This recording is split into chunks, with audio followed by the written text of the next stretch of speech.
Olá, caríssimo telespectador da Rede Século XXI, obrigado pela sua audiência. Está começando mais um programa Eclésia, o nosso compromisso semanal, todas as terças-feiras, aqui na Rede Século XXI, sempre para refletir um aspecto da pessoa do nosso Senhor e Salvador Jesus Cristo. O argumento de hoje, o pastoreio de Cristo.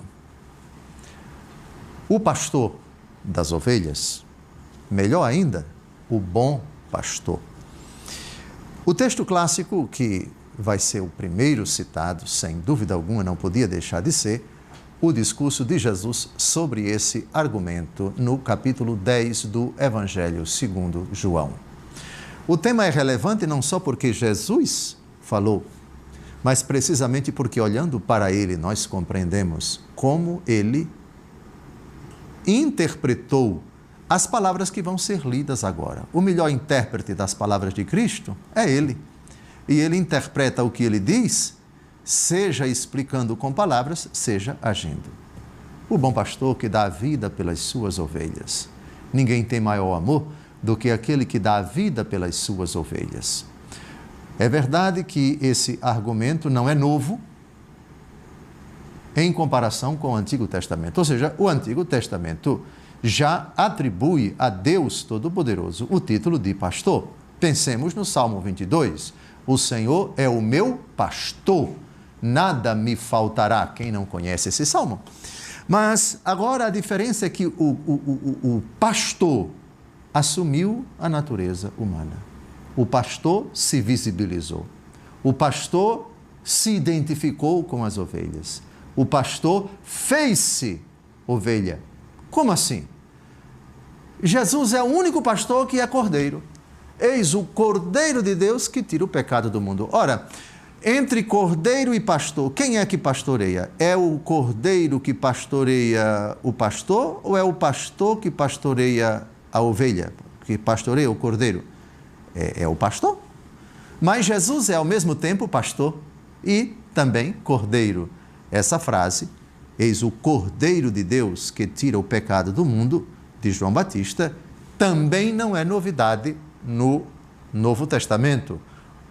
Pensemos no canto do servo sofredor, no capítulo 53 do livro do profeta Isaías, o cordeiro que é levado para o matador, o cordeiro manso, vai dizer um outro profeta, o profeta Jeremias. Os argumentos, portanto, cordeiro e pastor, não são novos em absoluto no Novo Testamento, mas a novidade é que as profecias do cordeiro manso, do bom pastor, no Antigo Testamento, cumprem-se na pessoa de Jesus, que é, ao mesmo tempo, cordeiro e pastor.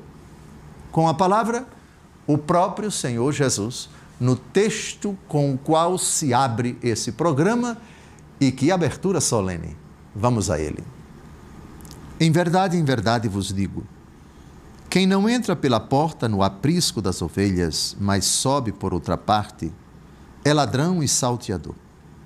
Mas quem entra pela porta é o pastor das ovelhas. A este o porteiro abre e as ovelhas ouvem a sua voz. Ele chama as ovelhas pelo nome e as conduz à pastagem. Depois de conduzir todas as suas ovelhas para fora, vai adiante delas. E as ovelhas seguem-no, pois lhe conhecem a voz. Mas não seguem o estranho. Antes fogem dele, porque não conhecem a voz dos estranhos. Jesus disse-lhes essa parábola, mas não entendiam do que ele queria falar. Jesus tornou a dizer-lhes, em verdade vos digo, eu sou a porta das ovelhas. Todos quantos vieram antes de mim foram ladrões e salteadores, mas as ovelhas não os ouviram. Eu sou a porta. Se alguém entrar por mim, será salvo. Tanto entrará como sairá e encontrará pastagem. O ladrão não vem senão para furtar, matar e destruir. Eu vim para que as ovelhas tenham vida e para que a tenham em abundância. Eu sou o bom pastor. O bom pastor expõe a sua vida pelas ovelhas. O mercenário, porém, que não é pastor, a quem não pertencem as ovelhas, quando vê que o lobo vem vindo, abandona as ovelhas e foge. O lobo rouba e dispersa as ovelhas. O mercenário, porém, foge porque é mercenário e não se importa com as ovelhas. Eu sou o bom pastor. Conheço as minhas ovelhas e as minhas ovelhas conhecem a mim. Como meu Pai me conhece e eu conheço o Pai. Dou a minha vida pelas minhas ovelhas. Tenho ainda outras ovelhas que não são deste aprisco, preciso conduzi-las também.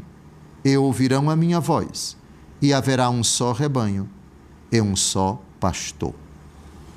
Eu devo lhes dizer que esse riquíssimo evangelho de 16 versículos, uma parte do capítulo 10 do evangelho segundo João, para ser modestamente bem explicada, essa parte, eu acho que ela precisaria de uns 40 ou 50 programas desse, porque é de uma riqueza tremenda. As imagens aqui que aparecem, elas são muito ricas, são muito sugestivas. Primeiro o pastor, depois bom.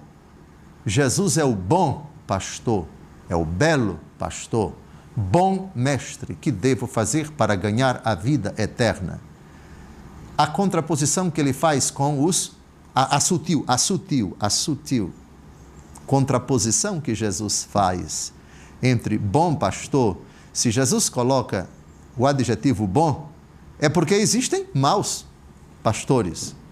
Se existisse apenas um único pastor, Jesus diria, eu sou o pastor. Não precisaria dizer bom. O tema, então, dos maus pastores, no tempo de Jesus, as autoridades religiosas, as autoridades do mundo pagão, que dominava, o mundo pagão que dominava a Terra Santa, o Império Romano, notadamente. A temática no Antigo Testamento, quem são os pastores no Antigo Testamento, a censura que Deus Todo-Poderoso faz aos maus pastores, a profecia a respeito de Deus mesmo vir pastorear o seu rebanho, ele pessoalmente irá ao encontro, indo ao encontro das ovelhas tresmalhadas, etc. Eu sou a porta, mas ele disse eu sou o pastor. Ele disse também eu sou a porta. Ele fala também do porteiro. Ele fala também do mercenário.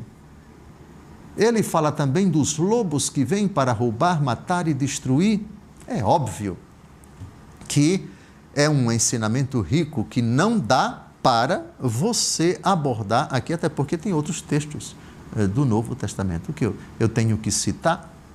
Em síntese, com a imagem do pastor, Jesus quer dizer o seguinte: eu visibilizo aquilo que o Antigo Testamento atribui a Deus Todo-Poderoso, e eu sou Deus com o Pai e com o Espírito Santo, com o nome de pastor. Então, é impossível você tratar do tema do pastor, Deus pastor, no Antigo Testamento, sem encontrar, sem aplicar, sem se direcionar, sem aludir à pessoa de Jesus, que é o bom pastor. Traduzindo, qual é o papel do pastor com relação às ovelhas? Ele fala, ele está perto delas, ele dá a vida por elas, ele cuida delas, ele as defende. E ele, de forma alguma, é mercenário, que não, isto é, aquela pessoa que está ali por dinheiro, ela é paga para isso, e está ali interessada no dinheiro. Não, absolutamente, esse não é o pastor. Essa contraposição significa, tanto Deus amou o mundo que enviou o seu Filho para que todo o que nele crê não pereça. As autoridades religiosas do tempo de Jesus não se preocupavam com o povo. Eram comparados aos mercenários. Da mesma forma, as autoridades romanas. Jesus se apresenta como o bom pastor. Elas escutam a sua voz, elas conhecem o pastor, elas seguem o pastor. Aqui está uma temática bastante condensada que precisaria muito tempo para nós esgotarmos minimamente, mas infelizmente não é possível. Cuidado, zelo, atenção, solicitude, doação da vida. O pastor junto das ovelhas é a cidadela que está em alerta, está olhando com atenção, com o seu cajado, o seu bastão e o seu cajado me dão segurança, e habitarei na casa do Senhor enquanto durarem os meus dias. Todo o Salmo 22, lido na ótica cristã, é verdadeiramente um prelúdio desse capítulo 10 do Evangelho segundo João. Está terminando o nosso primeiro bloco. Infelizmente, eu repito, não podemos nos ater em cada expressão, cada imagem de Jesus nesse riquíssimo ensinamento do capítulo 10 de São João. Mas, como temos outros textos, temos que avançar e pretendemos fazê-lo no segundo bloco. No segundo bloco, nós vamos ver que o papel do pastor é unir, mas é também separar. Como assim? O papel do pastor não é coadunar, reunir todos ao seu redor? Sim, agora. Mas um dia ele vai separar ovelhas de cabritos. Disso vamos tratar no próximo bloco.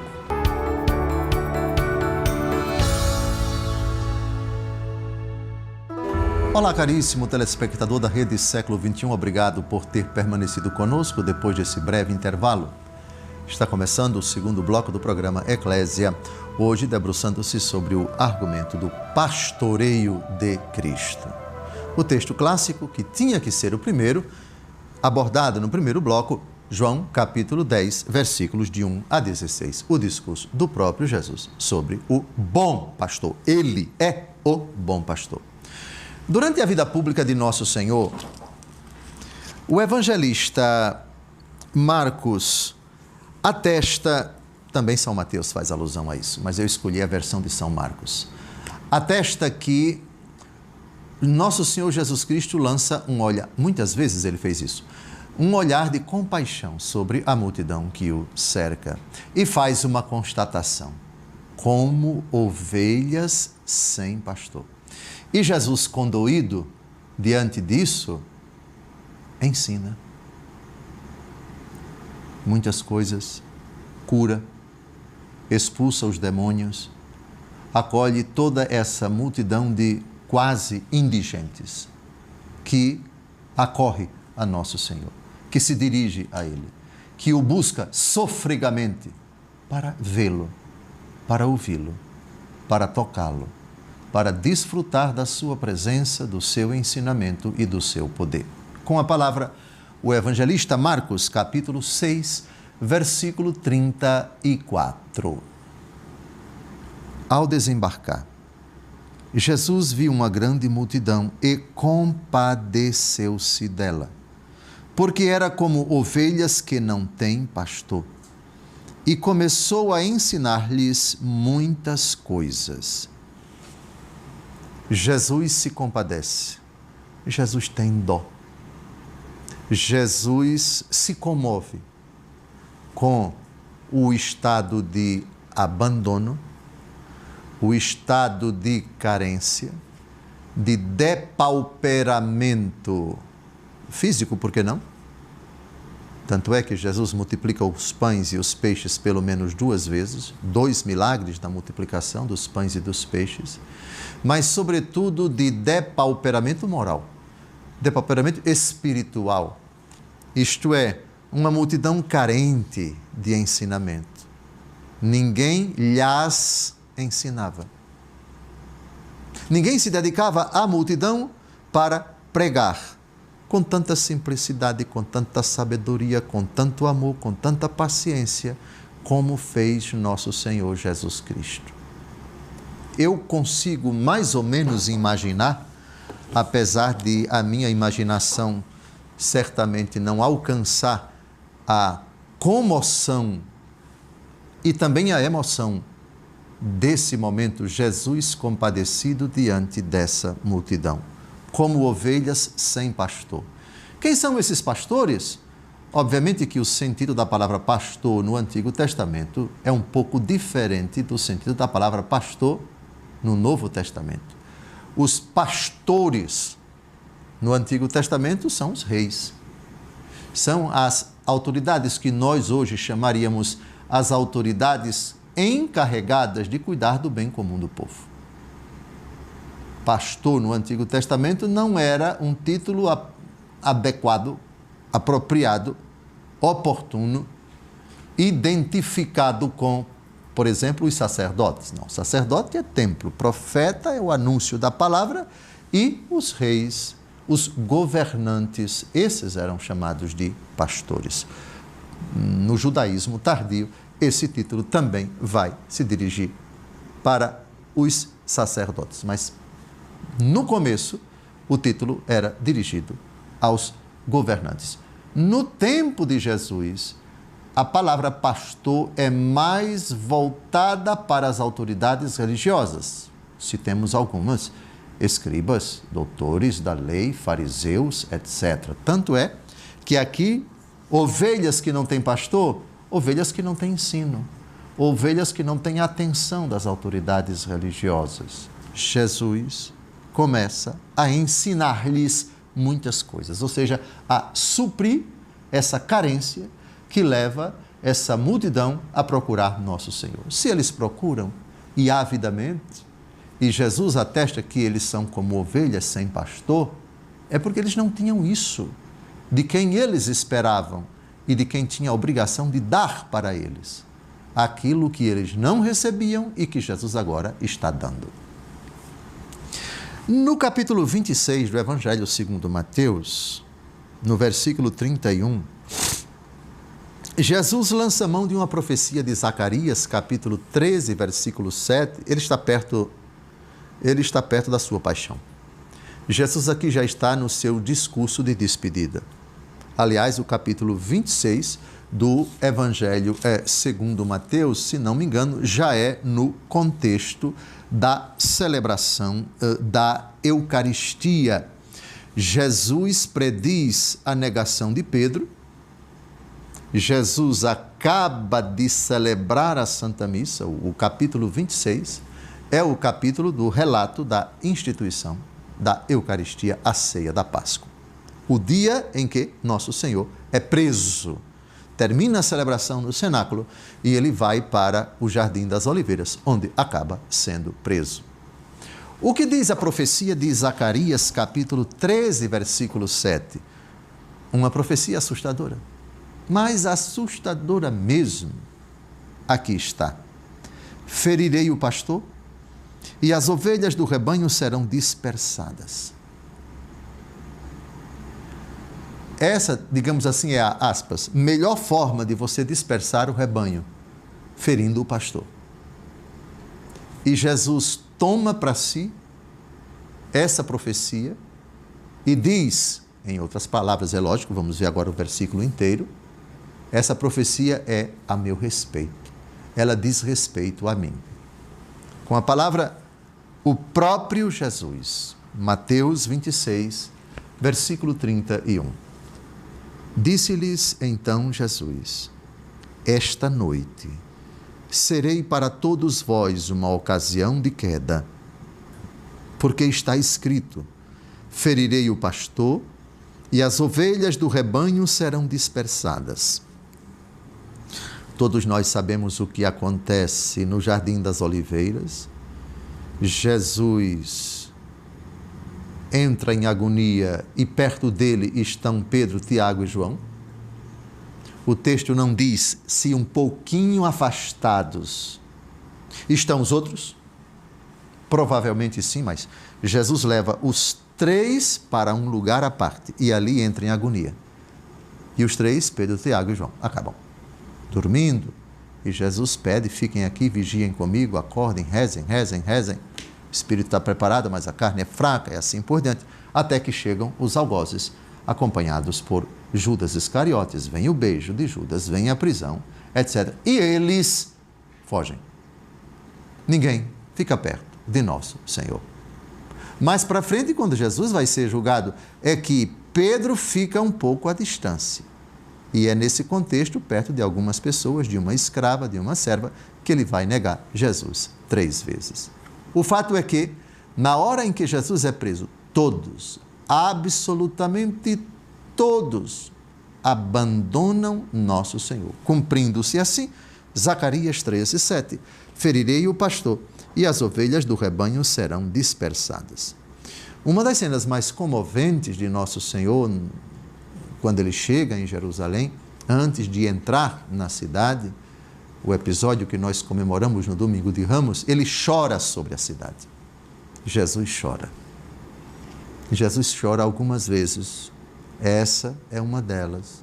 Chorou diante do túmulo de Lázaro, chorou diante de Jerusalém, Jerusalém, Jerusalém, que matas os profetas, etc. Tantas vezes eu quis reunir-vos como uma galinha reúne os pintinhos debaixo de suas asas, etc. É o pastor frustrado, é o pastor decepcionado, é o pastor com um sentimento de impotência, é um pastor que percebe, dei a minha vida pelas minhas ovelhas de uma forma de dedicação, de atenção, infatigavelmente. Jesus, durante os 3 anos de sua vida pública, pregou, não excluiu ninguém, acolheu todos, crianças, jovens, casados, pecadores públicos, endemoniados, estrangeiros, pagãos, enfim. E agora, no fim de sua vida pública, ei-lo desolado. Eis o pastor com o sentimento, as ovelhas se desgarraram, as ovelhas não quiseram a minha mensagem. Sem dúvida alguma, vários se converteram durante a pregação de Jesus, no seu ministério público, mas o sentimento de quase derrota abateu o coração de Cristo, que desolado chorou. Jerusalém, Jerusalém, que matas os profetas, e segue. Está terminando o segundo bloco. No terceiro, convém nós abordarmos 2 coisas. O pastor que veio e foi rejeitado por boa parte das ovelhas, ele virá. Ele veio para congregar, ele veio para unir, mas quando ele vier, virá como pastor, mas virá como pastor que vai separar. Sim, sim, ele que disse haverá um só rebanho e haverá um só pastor, virá para julgar as ovelhas. E as ovelhas que estiverem consigo, quando desse momento decisivo, a hora do passamento de cada um de nós para a prestação de contas dos nossos atos, ficarão à direita. E o pastor vai ficar perto também dos que ficarem à esquerda. Só que o que ele vai dizer às ovelhas é uma coisa, e o que ele vai dizer aos cabritos é outra coisa. Aguarde aí. No próximo bloco você vai se assustar com a imagem do pastor que está para chegar.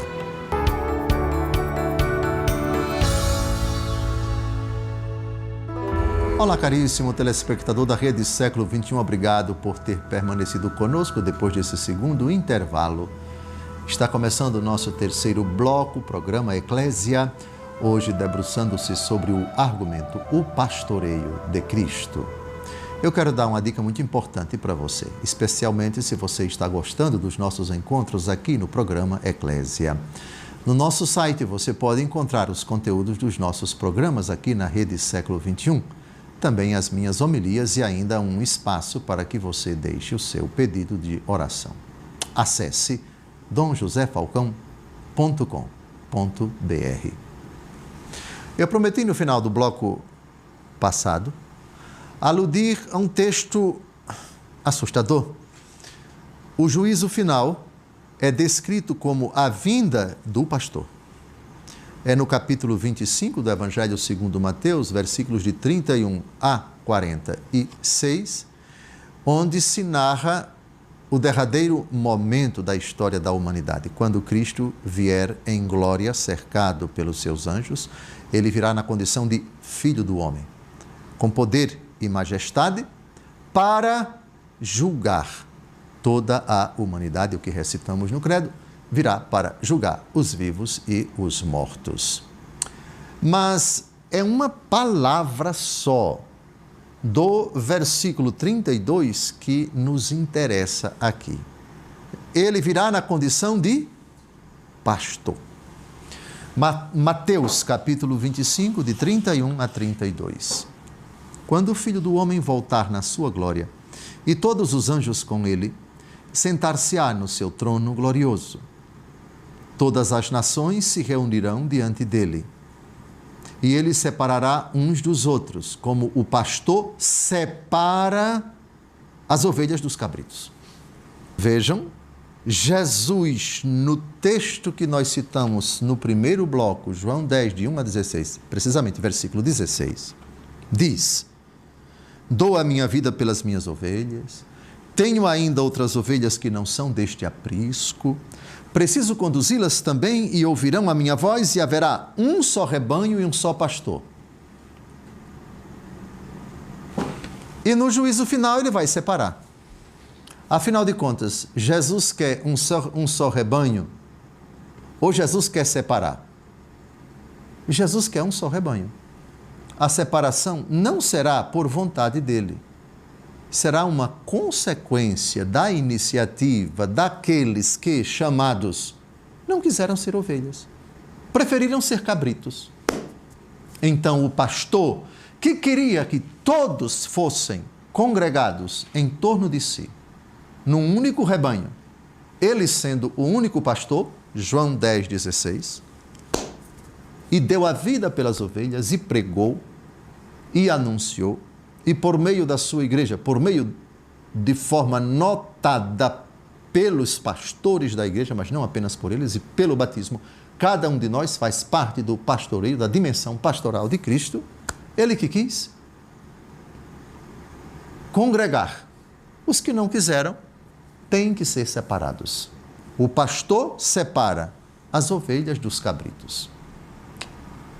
E essa separação é dolorosa, porque para os cabritos a impostação vai ser uma. Não é o momento aqui de nós nos determos sobre as palavras do juízo final. Fiquemos com a decisão do pastor de separar. O pastor que separa, mas isso no derradeiro instante da história, no arremate da história, no desfecho da nossa aventura humana. Portanto, o papel do pastor nesta vida, e haverá um só rebanho e um só pastor. Tenho ainda outras ovelhas que não são deste aprisco, preciso conduzi-las também. Vejam que Jesus aqui utiliza a palavra ovelhas, não utiliza cabritos. Mas Jesus deu a vida por todos. De cabritos que éramos por causa da nossa dependência e por sermos subjugados a Satanás e por estarmos mortos nos nossos pecados, nos tornamos ovelhas. Com a decisão de pecar, a ovelha pode se tornar cabrito. Pai, dá-me a parte da herança que me cabe. Disse o jovem bem cheiroso, bem cuidado, bem aparentado, que dentro de pouco tempo vai ficar parecido com porco, na pocilga. Mas foi para a pocilga porque quis, mas se chafurdou na lama dos porcos porque ele quis. Deus Todo-Poderoso, com essa imagem do pastor, recorda-nos precisamente isso. Dou a vida pelas minhas ovelhas. Aquele que se deixa lavar pelo sangue de Cristo é ovelha. Aquele que ainda não conheceu a verdade do Evangelho, os cabritos, ou aqueles que se tornaram ovelhas e depois voltaram à vida de trevas, da condição de ovelhas, passaram à condição de cabritos. A separação não é agora, a separação é no derradeiro instante da história da humanidade. Por falar nisso, na parábola do joio e do trigo, quem lembra, depois que o inimigo semeou o joio e ele cresceu, mas antes o trigo cresceu e deu frutos, os empregados perguntam ao dono da plantação: o Senhor quer que nós arranquemos o joio? Portanto, separação.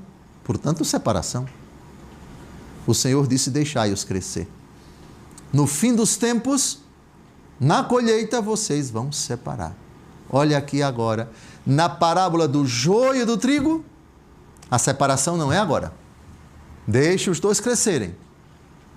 Por que não dizer também que na igreja é vontade do Senhor que cabritos e ovelhas convivam juntos? Até porque dentro da ovelha, do coração da ovelha, existe a potência malévola, a depender da pessoa, de se tornar cabrito. mas a recíproca também é verdadeira. Quem hoje é cabrito tem a possibilidade, com sincero arrependimento, de se tornar ovelha. A separação não é agora. A separação é no derradeiro instante da história da humanidade, com o arremate do juízo final. Cito de novo, para que fique bem claro: todas as nações se reunirão diante dele, e ele separará uns dos outros, como o pastor separa as ovelhas dos cabritos. O pastoreio de nosso Senhor Jesus Cristo quis ele que fosse confiado aos apóstolos, e particularmente dentre eles uma tarefa de pastorear todo o rebanho foi confiada ao bem-aventurado Pedro. Chegamos ao Evangelho segundo João, capítulo 21, de 15 a 17. Tendo eles comido, Jesus perguntou a Simão Pedro: Simão, filho de João, amas-me mais do que estes? Respondeu ele: Sim, Senhor, tu sabes que te amo. Disse-lhe Jesus: Apacenta os meus cordeiros. Perguntou-lhe outra vez: Simão, filho de João, amas-me? Respondeu-lhe: Sim, Senhor, tu sabes que te amo. Disse-lhe Jesus: Apacenta os meus cordeiros. Perguntou-lhe pela terceira vez: Simão, filho de João, amas-me?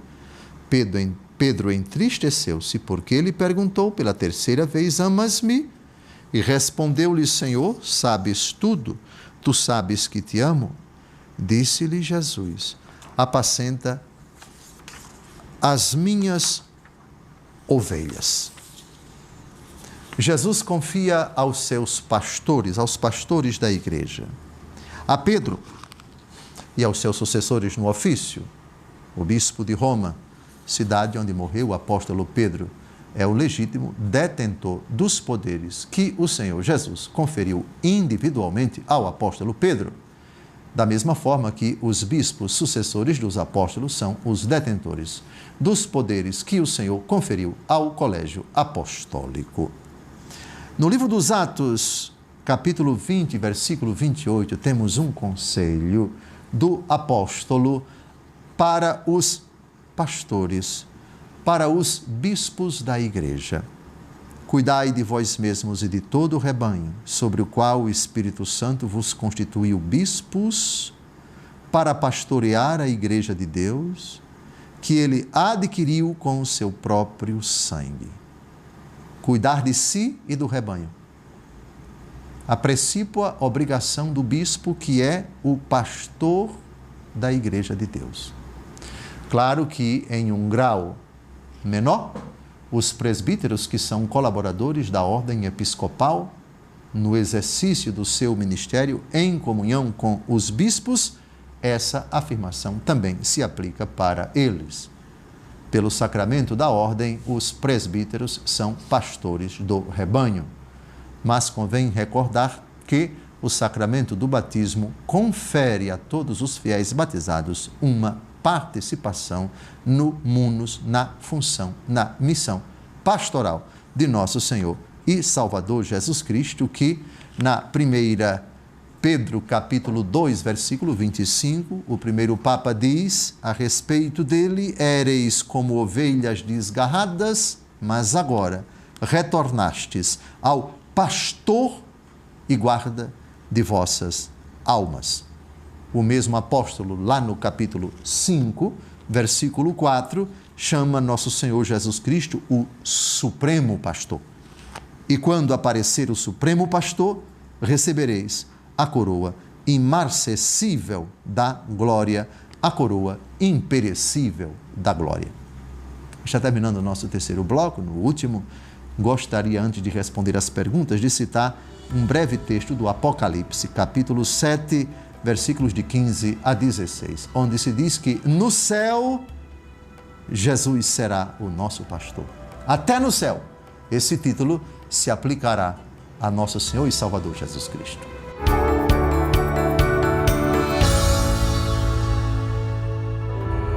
Olá, caríssimo telespectador da Rede Século XXI, obrigado por ter permanecido conosco depois desse terceiro intervalo. Está começando o nosso último bloco, o programa Eclésia. debruçando-se sobre o argumento do pastoreio de Cristo. Cristo, o bom pastor. Cristo, o pastor. Eu quero agradecer a você que é sócio da Associação do Senhor Jesus, você que é fiel em sua doação e também em suas orações. Se você ainda não assumiu esta missão, junte-se a nós. Você pode fazer a sua doação pelo Pix, apontando sua câmera para o QR Code que aparece aí na sua tela. Seja um evangelizador junto com a Associação do Senhor Jesus. Então, o último bloco do programa Eclésia, tradicionalmente, é dedicado às perguntas e às respostas. Caio, o nosso assessor que acolhe aqui, que recebe as perguntas, agora vai nos apresentar naquele teleprompter ali. Mas antes de responder, de saber quais as perguntas e de tentar respondê-las, só quero citar o texto que eu prometi no bloco anterior, Apocalipse, capítulo 7, versículos de 15 a 16. No céu, Jesus continuará sendo sempre o bom pastor. Aquele que está sentado no trono os abrigará em sua tenda, já não terão fome, nem sede, nem o sol ou calor algum os abrasará, porque o Cordeiro que está no meio do trono será o seu pastor e os levará às fontes das águas vivas, e Deus enxugará toda lágrima de seus olhos. Vejam que bonito! O Cordeiro será o seu pastor. Agora, Jesus é o Cordeiro de Deus que tira o pecado do mundo e já é o bom pastor. Lá, o Cordeiro imolado será o pastor. Vamos às perguntas. Primeira. O que significa quando Jesus diz que tem ovelhas que não são desse aprisco? O texto clássico de João, capítulo 10, versículo 16, sim, leio aqui. Dou a minha vida pelas minhas ovelhas, tenho ainda outras ovelhas que não são deste aprisco.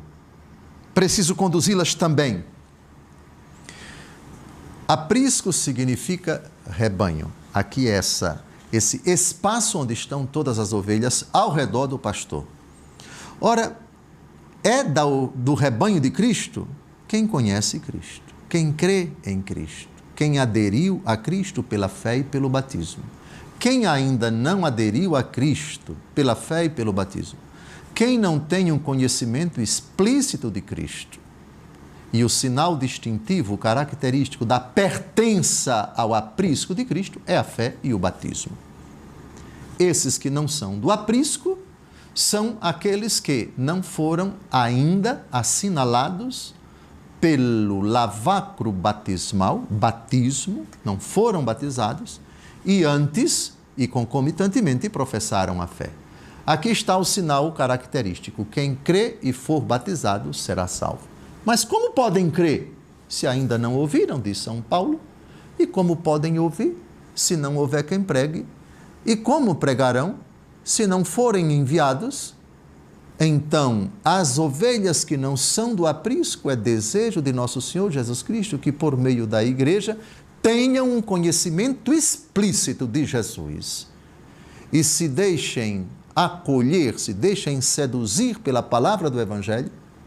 Irmãos, o que é que nós devemos fazer? Disseram os habitantes de Jerusalém e os que estavam lá naquele dia por ocasião do evento de Pentecostes: que vocês se arrependam dos pecados, que vocês sejam batizados, receber o Espírito Santo, arrepender-se dos pecados e ser batizado. Aqui está o sinal que marca a pertença ao aprisco de Cristo. Segunda pergunta: como discernir a voz do bom pastor em meio a tantas outras vozes do mundo? Bem. Nosso Senhor Jesus Cristo, no Evangelho de hoje, no Evangelho que acabei de ler, João, capítulo 10, versículos de 1 a 16, nos dá alguns sinais. Ele diz: eu sou o bom pastor. Conheço as minhas ovelhas conhecem a mim, como meu Pai me conhece e eu conheço o Pai. Dou a minha vida pelas minhas ovelhas. Um pouco antes, nesse mesmo discurso, diz: as ovelhas seguem-no pois lhe conhecem a voz, mas não seguem o estranho. A referência é sempre à pessoa de Jesus. Ouvir Jesus, seguir Jesus, abraçar a palavra de Jesus, mas é preciso acrescentar na igreja de Jesus. E aqui tem uma prova. Ela vai aparecer aí na tela do seu computador, do seu televisor, do seu celular. João, capítulo 10, versículo 16. Tenho ainda outras ovelhas que não são deste aprisco. Preciso conduzi-las. E como é que ordinariamente ele conduz? Lucas, capítulo 10, versículo 16. Que voz hoje seguramente traduz a voz de Cristo e, portanto, é o sinal que aponta, aqui está Jesus falando. Aqui está Jesus se dirigindo a você. Lucas 10, 16. Quem vos ouve a mim, ouve. E quem vos rejeita a mim, rejeita. E quem me rejeita, rejeita aquele que me enviou. Vamos de novo devagar? Quem vos ouve, a mim ouve. E quem vos rejeita, a mim rejeita. O bom pastor, cuja voz é escutada, cuja voz é ouvida pelo rebanho, o rebanho segue-o. E hoje? Hoje Jesus não assume a sua face visível. Ele está entre nós pela força do Espírito Santo. Eis que eu estarei convosco todos os dias até a consumação dos tempos. Mas qual é o sinal visível?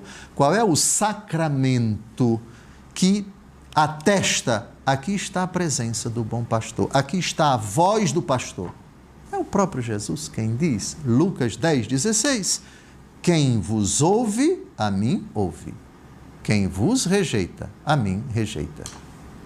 Acredito que está respondido. Terceira pergunta. O pastoreio de Cristo equilibra justiça e misericórdia, guiando-nos com firmeza, mas sempre oferecendo perdão e acolhimento. Como os padres e também os leigos que trabalham nas lideranças da igreja podem também buscar essas qualidades? Eu acho que o critério que nosso Senhor Jesus Cristo estabelece para todos os fiéis, no capítulo 11 do Evangelho segundo Mateus, para que os sacerdotes sejam a imagem límpida, eu diria fulgurante, do bom pastor Cristo Jesus, nosso Senhor, o caminho é esse. Tomai meu jugo sobre vós, recebei minha doutrina, porque eu sou manso e humilde de coração, e achareis o repouso para as vossas almas, porque o meu jugo é leve e o meu fardo é suave. Aprendei de mim, que sou manso e humilde de coração. Os pastores na igreja devem sempre se voltar para Cristo. Devem buscar nele o exemplo a ser imitado, a conduta a ser reproduzida, vivida, traduzida na sua vida. Cristo bom, a bondade de Cristo. Cristo humilde, a humildade de Cristo. Cristo justo, a justiça de Cristo. Cristo como o grande modelo. Sede perfeitos como o vosso Pai Celeste é perfeito. Ele que disse também a Filipe, quem me vê, vê o Pai. Quarta pergunta. Em nossa caminhada na igreja, vemos que muitos irmãos se afastam. O Senhor Jesus deixou de pastoreá-los? Não. As palavras de Jesus continuam sempre atuais. O cuidado dele é por todas as ovelhas congregadas pelo seu sangue, próximas a ele dentro da igreja, assinaladas pela fé e pelo batismo. Se as ovelhas se desviam, se desviam, a causa pode estar somente nelas, a causa pode estar nos membros da igreja, a causa pode estar tanto num lado como no outro. em 1 minuto e 20 não temos condições de fazer uma análise, mas se elas se afastam, como o filho pródigo se afastou da casa do pai, o pai não pode ser culpado do afastamento. Se bem que há situações em que muitos se afastam pelo escândalo do contra-testemunho, que chocam esses escândalos, esses corações inocentes, para os quais Jesus, a respeito do que Jesus diz, melhor seria quem escandalizar esses pequeninos, que atirasse uma pedra no seu pescoço e se jogasse no mar. Como bons cristãos, última pergunta, temos a obrigação de sermos pastores que conduzem as ovelhas perdidas a Cristo? A resposta é sim. A obrigação de viver a santidade na imitação de Cristo cabe a todos os fiéis batizados, pastores ordenados e os demais fiéis não ordenados. Está terminando o nosso programa. Desejo uma semana abençoada. Você até o próximo encontro, se Deus quiser. Que Cristo, o bom pastor, que o pastoreio de Cristo acompanhe a sua vida e que você seja uma dócil ovelha no coração de Cristo, o bom pastor, e um dia chegue às pastagens eternas. Um grande abraço. Até o próximo domingo, se Deus quiser.